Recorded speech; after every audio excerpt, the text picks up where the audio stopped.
আসসালামু আলাইকুম। আজকে চলে আসলাম বিকেলের নাস্তার রেসিপি নিয়ে। ঝটপট করে আপনারা এই রেসিপিটা তৈরি করে নিতে পারেন বাসায় এবং বিকেলে মজা করে খেতে পারেন। এই জন্য আমি একটা ডিম নিয়েছি, তার মধ্যে চিনি দিয়ে একটু মিশাই নেব। খাওয়া যাবে না। তারপর এর মধ্যে আমি চকলেট এসেন্স দিছি, আপনারা ভ্যানিলা এসেন্স দিতে পারেন এবং পরিমাণ মতো তেল দিয়ে এটাকে সুন্দর করে মিশিয়ে নিয়েছিলাম।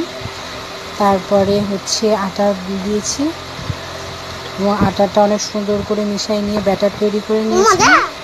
তারপরে ব্যাটারগুলো কড়াইয়ের মধ্যে দিয়ে সুন্দর করে ভেজে নিয়েছি। এটা আপনারা করে খেতে পারেন বিকালের নাস্তায়। এটা খুবই মজা হয়েছিল, বাসায় সবাই অনেক পছন্দ করেছে। এবং আপনারা যারা কেক পছন্দ করেন, এটা সেই রকম কেক জাতীয় কিন্তু একটু ভেজে নিয়েছিলাম। ধন্যবাদ।